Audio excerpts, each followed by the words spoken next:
자, 시간을 다시 거슬러 올라가 보겠습니다. 이민국이 9월 29일 날 빵! 하고 2021년 특별 영주권을 발표했죠. 골자는 아시다시피 최대 16만 5천에 달하는 사람들이 영주권이라는 혜택을 볼 수 있게 해주는 제도고요. 그리고 한 달 후인 10월 29일에 세부 규정을 공개했습니다. 근데 이제 규정 워딩이 애매모호한 부분들이 많아서 의견들이 분분했었는데요. 이런 부분들에 대해 추가적인 설명을 위해 이민국에선 11월 12일 날 비공개 웨비나를 개최했었죠. 오늘 영상은 이 웨비나에서 다뤄진 주요 내용을 한번 살펴보겠습니다. 그리고 제 채널에 처음 오신 분들께 잠깐 소개를 드리자면, 저는 현재 뉴질랜드에서 이민 변호사로 일하고 있고요. 뉴질랜드에 대한 정보를 주기적으로 올리고 있습니다. 중요한 정보를 그때그때 놓치지 않으시려면 지금 바로 구독 버튼을 꾹 눌러주시기 바랍니다. 네, 그래서 웨비나 관련 내용을 살펴볼까요? 우선 웨비나 시작하자마자 하는 얘기가 지원 자격이 주어지는 비자 종류를 확대 적용할 생각이 아예 없으니까 물어보지도 말라고 하더군요. 하도 질문을 많이 받아서 그렇게 못을 받고 시작한 것 같습니다. 이렇게 인정머리라고는 없는 것들 정말. 파트너십 비자라도 풀타임 일하시는 분들 인정해주면 얼마나 좋았을까요? 아무튼 여기서 제외되신 분들께는 위로의 말씀을 전합니다.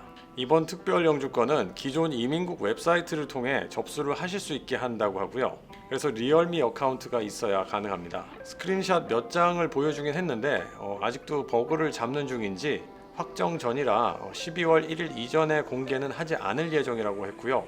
따라서 전체 내용은 오픈 당일인 12월 1일에나 알 수 있게 되었습니다. 1차 접수자와 2차 접수자가 사용하게 될 신청 양식이 조금 차이가 있을 예정이라고 합니다. 따라서 2차 접수자는 1차 접수자의 신청서 양식을 사용하지 말라고 하네요. 그리고 2차 접수자들은 1차 접수자인 척 1차에 접수하는 일은 없도록 해달라고 당부했는데요. 관련 규정에 보면 그런 분들은 무조건 기각이 되고요. 그리고 다시 비자 신청을 제출했을 때 캐릭터 문제가 생겨서 곤란한 상황에 처하게 될 수도 있습니다. 특별 영주권은 해밀턴, 크라이스트처치, 그리고 마누카우 이렇게 3개의 이민국 브란치에서 업무를 분산해서 심사를 진행하게 된다고 하고요. 1차 접수자는 약 15,000명 정도 될 것 같다고 합니다. 그리고 이미 기술이민이나 RFW 영주권 신청을 접수 대기 중이신 분들도 담당관 배정이 임박한 게 아니라면 특별 영주권으로 갈아타는 걸 추천한다고 합니다. 아무래도 이민국 쪽에서도 업무를 특별 영주권 쪽으로 배당하는 걸 선호한다는 느낌입니다.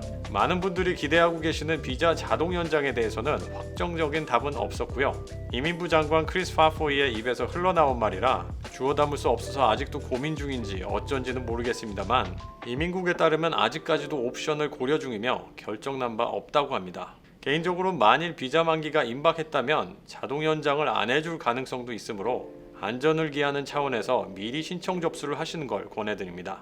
그리고 한 가지 중요한 부분을 추가 설명을 해줬는데요. 특별 영주권은 2021년 9월 29일 그리고 영주권 신청 당시 지원 자격이 주어지는 비자를 소지했는지 여부를 확인하며 영주권 접수 후에는 다른 비자를 소지해도 괜찮다고 합니다. 이런 경우 파트너 비자, 학생 비자, 비지터 비자도 가능하다는 얘긴데요. 만일 특별 영주권 접수 전에 비자가 만기된다면 되도록 빨리 신청을 하시는 걸 추천드립니다. 왜냐면 12월 1일에 1차 접수자들이 쏟아져 들어올 것이고요. 또 보통 연말 그리고 신년 휴가철에는 이민국에서 심사하는 속도가 좀 떨어질 수밖에 없어서 그 부분을 주의하셔야 될 것 같습니다. 신청비 관련해서는 1차 접수자들의 경우 특별 영주권 접수 당시 이민국 신청비를 안 내도 되고요. 결과가 나온 후 이민국에서 정산을 해준다고 합니다. 예를 들어 기술이민 신청자의 경우 일부 리펀드를 받으실 수가 있을 거고요. RFW 영주권 신청자는 추가 비용을 지불해야 합니다. 정확한 절차는 그때 가서 레터를 통해 안내를 받을 수 있다고 합니다. 그리고 심사 진행 중에는 뉴질랜드 국내에 머물기를 당부했는데요. 신청자가 해외에 있는 경우 뉴질랜드로 귀환할 때까지 승인을 해줄 수가 없다고 합니다. 오랜 기간 한국에 방문을 못해서 가족들과 떨어져 지내시는 등 어려움이 많으셨을 거라고 생각되는데요.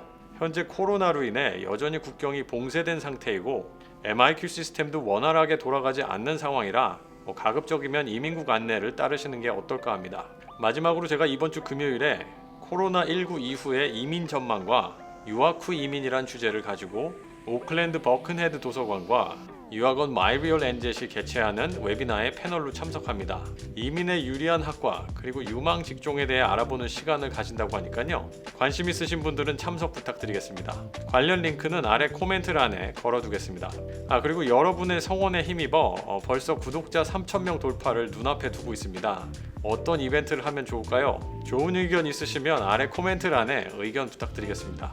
오늘도 시청해주셔서 감사드리고요. 다음 시간에 또 뵙겠습니다. 감사합니다.